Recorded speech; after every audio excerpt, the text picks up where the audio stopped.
सबसे पहले ये जानना चाहेंगे कि ये कहा जा रहा है कि ये सीक्रेट प्लान बहुत समय से ही इजराइल बनाकर रखे हुए था, जो कि दुश्मन देशों के लिए बनाते हैं देश, और ऐसे में अमेरिका का भी पूरा सपोर्ट उसे था। किस तरीके से इस पूरे हमले को अंजाम दिया गया, वो इनसाइड स्टोरी आपसे जानना चाहेंगे। अभिलाषा, आप इसे इजराइल की कंट्रोल्ड स्ट्राइक कह सकते हैं। भले ही इजराइल की सेना ने पहली बार आकर इस चीज़ का ऐलान किया हो, क्योंकि इसके पहले जितने भी अटैक्स हुए, इसके पहले जितने भी चीज़ें हुई ईरान और इजराइल के बीच में या उसके प्रॉक्सीज के बीच में खास तौर पर, उसके अंदर आप देखें ईरान और इजराइल के बीच सीधे टकराव के किसी भी मोर्चे के ऊपर बचने की कोशिश की गई। लेकिन जिस तरीके से चीज़ें एस्केलेटरी मैट्रिक्स पे जा रही हैं, जिस तरीके से इनका तापमान लगातार बढ़ता चला जा रहा है, तो आप देखिए 1 अक्टूबर को करीब 200 बैलिस्टिक मिसाइलें ईरान की तरफ से दागी गई थी, इजराइल के अंदर वो गिरी, जिसके बाद इजराइल की तरफ से कहा गया कि बहुत ज़्यादा कुछ नुकसान नहीं हुआ है, एक ही शख्स उसके अंदर मारा गया है। और उसके बाद में लेकिन फिर भी इजराइल की तरफ से यह कहा गया कि वो इसका जवाब ज़रूर देगा, यानी एक रिटेलिएटरी स्ट्राइक होगी। लेकिन आप देखें कि किस तरीके से इस प्लान को तैयार किया गया। जिस प्लान की आप बात कर रही हैं, कोई भी मुल्क अपने एनिमी देशों के लिए, अपने दुश्मन देशों के लिए एक वॉर प्लान बना के रखता है। यानी अगर उसे वार करना होगा, पहली बार स्ट्राइक करनी होगी, तो वो किन किन ठिकानों को सबसे पहले नष्ट करेगा। अगर वो काउंटर स्ट्राइक करता है तो पहले वार के बाद वो दूसरी बार जब वार करेगा तो किन ठिकानों को वो नष्ट करेगा, नेस्तनाबूद करेगा। ये तमाम चीज़ें किसी भी वॉर प्लान का हिस्सा होती हैं। लेकिन यहाँ पर हुआ क्या है? यहाँ हुआ यह है कि अमेरिकी मास्टर प्लान के अनुसार ये स्ट्राइक कैरी आउट की गई। आप इसके बैक चैनल में जाएं, इस तस्वीर को रिवाइंड करें और आप ये देखने की कोशिश करें कि आखिर इसके पीछे क्या कुछ चलता रहा। यानी 1 अक्टूबर को ईरान की स्ट्राइक के बाद में आज जब हम बात कर रहे हैं 26 अक्टूबर को, तो आज करीब 12 घंटे का वक्त हो चुका है इजराइल के ऊपर, इजराइल की जो स्ट्राइक थी ईरान के ऊपर, और जिन ठिकानों को निशाना बनाया गया है, इलम का हो, खजर का इलाका हो, या फिर जो है तेहरान का प्रोविंस हो, उन तमाम इलाकों के ऊपर कौन कौन सी जगहें थी जिसको नष्ट करने के बारे में या जहां पर स्ट्राइक करने के बारे में इजराइल ने अपना प्लान बनाया। तो आप देखिए उसके पहले एक पूरी बैक चैनल चला है। आपको याद होगा अमेरिकी राष्ट्रपति जो बाइडेन से जब पूछा गया था कि इजराइल ईरान के ऊपर वार करना चाहता है, इसको लेकर अमेरिका को क्या कोई जानकारी है, तो उन्होंने कहा था कि उन्होंने पत्रकारों से को एक चुटकी लेते हुए उन्होंने कहा था कि मुझे आप लोगों से ज़्यादा जानकारी है, लेकिन मैं मीडिया के सामने कुछ बता नहीं सकता हूं, लेकिन अमेरिका पूरी तरीके से इन्वॉल्व है। अमेरिकी राष्ट्रपति जो कि अमेरिकी सेना के सर्वोच्च कमांडर होते हैं, उनका यह बयान मायने रखता है। साथ ही मायने रखता है कि इस स्ट्राइक से ठीक पहले अमेरिका के विदेश मंत्री एंटनी ब्लिंकन तेल अवीव गए थे, मिडिल ईस्ट के देशों में गए थे, क्योंकि आप ज्योग्राफी देखिए, और इस ज्योग्राफी को देखने के लिए मैं चाहूंगा कि आप इस नक्शे को भी जरा देखें, समझें कि आखिर स्ट्राइक हुई कहां से और किस जगह पर यह स्ट्राइक हुई है। तो आप देखिए यह है इजराइल, और इजराइल ने यहां से स्ट्राइक की है, लेकिन इजराइल और ईरान के बीच में कोई सीधा रास्ता नहीं है, कोई सीधी बॉर्डर्स उन दोनों के बीच में नहीं है, क्योंकि ईरान इस जगह पर है और इजराइल इस जगह पर है। तो इस इलाके के ऊपर वार करने के लिए इजराइल को सीरिया या इराक या फिर जॉर्डन इस एयर स्पेस का इस्तेमाल करना होगा, और इस एयर स्पेस का इस्तेमाल करने के लिए उसे अमेरिकी कोऑर्डिनेशन की ज़रूरत पड़ेगी। खासतौर पर जॉर्डन का एयर स्पेस अगर वो इस्तेमाल करता है तो इसलिए उसको ज़रूरत पड़ेगी। इसके अलावा यहाँ आप देखें इराक का जो एयर स्पेस है, क्योंकि यहाँ पर जिन हथियारों का इस्तेमाल किया गया है, करीब 100 जहाज़ों का इस्तेमाल किया गया है, 100 एयरक्राफ्ट के साथ में वो जहाज़ी बेड़ा जिसने इजराइल से उड़ान भरी, उसने ये सुनिश्चित किया कि अगर इस इलाके के अंदर मान लीजिए डॉग फाइट होती है, यदि ईरान का जो एयर डिफेंस सिस्टम है वो एक्टिवेट हो जाता है, वो काउंटर करता है, तो ऐसे में क्या कार्रवाई होगी। साथ ही जो इवैक्यूएशन प्लान होता है, यानी अगर कोई जहाज़ गिर जाता है तो उसके बाद वहाँ से अपने पायलट्स को कैसे रेस्क्यू किया जाए, कैसे इवैक्यूएट किया जाए, उसके प्लान तैयार रखे जाते हैं। साथ ही इतनी दूरी तय करने के लिए आपको जो रिफ्यूलर्स होते हैं, जो एयरक्राफ्ट होते हैं, इतनी समय तक अगर आप हवाई जहाज उसमें हवा में रहते हैं तो आपको रिफ्यूलर टैंक्स की ज़रूरत पड़ती है।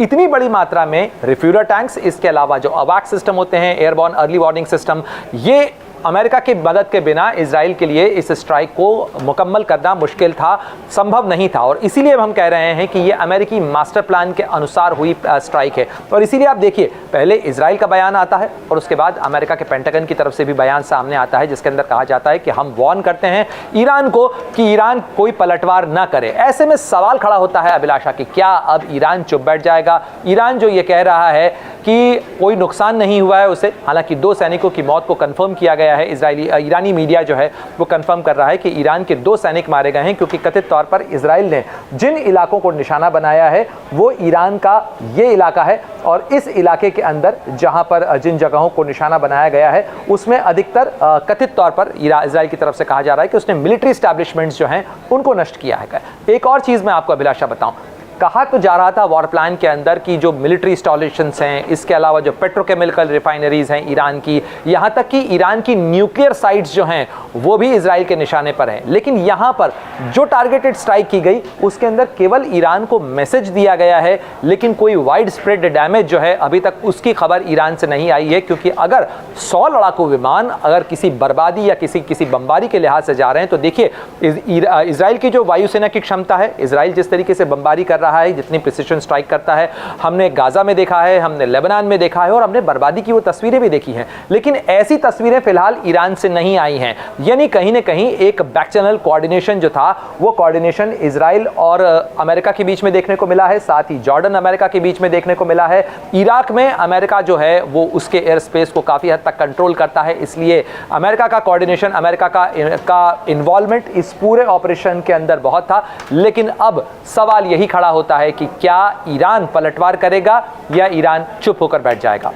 कि पूरे ऑपरेशन का नाम जो है इजराइल ने डेज ऑफ रिपेंटेंस रखा है और ये उनके त्योहार से जुड़ी हुई चीज़ है और कहते हैं कि इसमें आप कहते हैं कि अपने कर्मों पर आप आकलन करो और स्वर्ग के द्वार आपके लिए तभी खुलेंगे। क्या कोई संदेश जो है वो इजराइल देने की कोशिश कर रहा है ईरान को और इसीलिए जो टारगेट है वो इस बार सॉफ्ट रखा गया, उसमें उनके न्यूक्लियर इस्टेब्लिशमेंट नहीं थे, ऑयल रिफाइनरीज नहीं थे। क्या इस ऑपरेशन के नाम से भी बहुत कुछ समझ में आ रहा है हमले को लेकर? देखिए, इजराइल की तरफ से जो कार्रवाई हुई है उसके अंदर जाहिर तौर पर इजराइल के अपने लोगों के लिए, इजराइल के लोगों को एक संदेश देने की कोशिश थी। लेकिन अगर आप देखें इजराइल के जो अपने हार्डलाइनर्स हैं वो भी इस पर सवाल उठा रहे हैं कि ये कैसी कार्रवाई हुई जिसमें ईरान में तो किसी तरीके की तबाही हुई नहीं। क्या वाकई में इजराइल जो है वो ईरान को नष्ट करना चाहता था, ईरान के ठिकानों को निशाना बना के उनको नष्ट करना चाहता था, या केवल बस एक सांकेतिक रूप से एक प्रतीकात्मक कार्रवाई की गई है जिसमें केवल दिखाने के लिए ये कार्रवाई हुई है। ईरान में अगर नुकसान नहीं हुआ है, उस तरीके की तस्वीरें नहीं आई है, क्योंकि दुश्मनियों का लेवल इस कदर है कि तबाही देखना चाहते हैं दोनों एक दूसरे के यहां पर। इसलिए इजराइल के जो हार्डलाइनर्स हैं वो अपनी ही सरकार से, अपनी सेना से इस चीज को लेकर सवाल पूछ रहे हैं। वहीं ईरान के अंदर इस चीज को लेकर कई लोग नाराज हैं कि आखिर बार बार इजराइल कार्रवाई करता चला जा रहा है और ईरान ने अगर 200 मिसाइलें दागी थी तो नुकसान तो उस तरीके से नहीं हुआ। क्यों? तो आखिर क्या कार्रवाई हो रही है? क्या केवल नाम देने के लिए, क्या केवल संदेश देने के लिए ही यह कार्रवाई हो रही है या वाकई में एक जंग है? आप देखिए, दोनों जो है एक तरीके से गैलरीज के लिए खेलना जिसे कहा जाता है, दोनों अपने अपने डोमेस्टिक ऑडियंस को दिखाने के लिए, दो लोगों को बताने के लिए कि हमने कार्रवाई की है। यानी अगर इजराइल की सॉवरेनिटी वायलेट हुई है, इजराइल के ऊपर अगर कोई हमला हुआ है तो इजराइल जवाब जरूर देता है, ये दिखाने की कोशिश इजराइल की सरकार कर रही है। वहीं ईरान भी यही दिखाने की कोशिश कर रहा है, क्योंकि जो बयान आए थे, आप देखिए कि ईरान की तरफ से माफ कीजिएगा, कार्रवाई 1 अक्टूबर 2024 को तब की गई थी जिससे ठीक पहले बेंजामिन नेतन्याहू ने पर्शियन के अंदर, यानी फारसी में, जो कि राष्ट्रीय भाषा है ईरान की, उसके अंदर एक संदेश जारी किया था और उसमें उन्होंने ईरान के लोगों से कहा था कि आप लोग अच्छे हैं लेकिन आपकी सरकार बुरी है। यानी एक तरीके से रिजीम चेंज, सरकार के खिलाफ विद्रोह के लिए लोगों को उकसाने की कोशिश के तौर पर इसे माना गया ईरान में, और इसीलिए ईरान की तरफ से 1 अक्टूबर को यह कार्रवाई की गई जिसमें 200 मिसाइलें दागी गई। लेकिन ऐसे में जो सवाल दोनों तरफ से हो रहे हैं, यानी जब टेम्पर्स हाई होते हैं, जब दोनों तरफ आवाम गुस्से में होती है, तब ऐसे में जितनी भी कार्रवाई आप कर रहे हैं वो केवल दिखावे की कार्रवाई है या वाकई में कार्रवाई हो रही है। लेकिन इन दोनों के बीच में जो बड़ा खतरा होता है वो इसी चीज का होता है कि ये चिंगारी कभी भी बड़ी आग में तब्दील हो सकती है। अगर आप कंट्रोल्ड एक्शन भी करते हैं तो उस कंट्रोल्ड एक्शन का एक रिएक्शन होता है, और वो रिएक्शन कितना कंट्रोल्ड होगा ये वक्त बताता है, ये बारूद का दायरा बताता है, जिन बमों का आपने इस्तेमाल किया है वो तय करता है कि क्या वाकई में वो इतनी प्रिसिशन स्ट्राइक है कि आपने किसी खाली मैदान के अंदर बम मारा है, और उस खाली मैदान में अगर बम मारा है आपने, तो सवाल इस चीज को लेकर भी होंगे कि अगर आप बम मारने ही गए थे तो फिर खाली मैदान में क्यों आपने बम मारा है? कितना नुकसान ईरान में हुआ है यह आकलन ईरान करने के बाद और ईरान से आने वाली प्रतिक्रियाएं तय होंगी। इजराइल की तरफ से भी शबत का मौका है, इस शबत के मौके के ऊपर जो बयान आए हैं उन बयानों को अगर आप केयरफुली देखें तो इजराइल में भी ये सवाल उठ रहे हैं। लेकिन फिर भी सरकार की तरफ से जो बैक चैनल चल रहे हैं, इंटरनेशनल डिप्लोमेसी में भी ये कोशिशें हो रही हैं अभिलाषा कि किसी तरीके से इस टेम्पर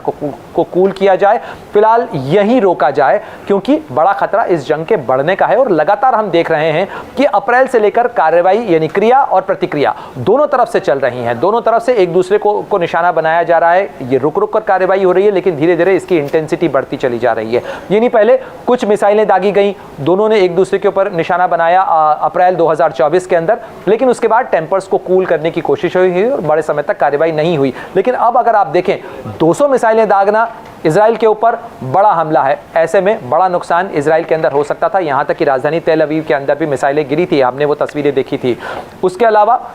इजराइल के ऊपर इजराइल की जो कार्रवाई है उसमें भले ही आप देखें कि बहुत बड़े नुकसान की रिपोर्ट ईरान से नहीं आई हो, लेकिन 100 लड़ाकू विमान, एक बड़ा जहाजी बेड़ा जिसके अंदर अमेरिका के साथ भी कोऑर्डिनेशन हो, अगर वो वार करता है, मिलिट्री एस्टैब्लिशमेंट्स को निशाना बनाया जाता है, तो ईरान की मिलिट्री के ऊपर भी जवाब देने का दबाव बढ़ता है। अब ये देखना होगा कि जो बयान दिया गया था, यानी जो ईरान के विदेश मंत्री हैं अगरची की तरफ से उस समय कहा गया था कि हम लड़ाई नहीं बढ़ाना चाहते हैं, लेकिन अगर इजराइल के तरफ से कार्रवाई की गई तो ईरान जवाब देने में भी सक्षम है और वो अपने जवाब के लिए फिर उसकी कोई रेड लाइन नहीं होगी। तो रेड लाइन अगर नहीं है, अगर इस तरीके के बयान आए हैं, तो हथियारों के इस्तेमाल का ये जो मैट्रिक्स है ना अभिलाषा, ये हमेशा बढ़ता चला जाता है। यानी ईंट का जवाब हम पत्थर से देंगे तो पत्थर का जवाब क्या चट्टान से देंगे, और चट्टान का जवाब क्या हम बम से देंगे। तो ये जो एस्केलेटरी मैट्रिक्स है ये बढ़ती चली जाती है, और इसी में ये खतरा होता है कि इसी तरीके से वर्ल्ड वॉर 2 में हमने देखा था कि ये लड़ाई बढ़ते बढ़ते परमाणु बम के इस्तेमाल तक पहुंच गई थी। तो ऐसे में जब लड़ाई बहुत लंबी चलती है तो उस लड़ाई के अंदर हथियारों की जो इंटेंसिटी है वो बढ़ती चली जाती है। यानी अप्रैल के अंदर कुछ मिसाइलों को दागने से शुरू हुआ ये जो कॉन्फ्लिक्ट है, ये अब बढ़ते बढ़ते असैसिनेशंस और सीधे सीधे मिसाइल और लड़ाकू विमानों के बड़े पैमाने पर इस्तेमाल तक आ पहुंचा है। इसीलिए दुनिया ज़्यादा चिंतित भी है और इसीलिए आगाह किया जा रहा है कि ये एक बड़ी जंग के मुहाने पर हम पहुंच चुके हैं। इसलिए अभी भी वक्त है, रुक जाने की कोशिश की जानी चाहिए। अगर आप ये वीडियो YouTube पर देख रहे हैं तो हमारे चैनल को सब्सक्राइब कर बेल आइकन दबाएं, और Facebook पर देख रहे हैं तो हमारे पेज को लाइक करें। 8 मिलियन प्लस सब्सक्राइबर, आपके इस भरोसे के लिए बहुत धन्यवाद।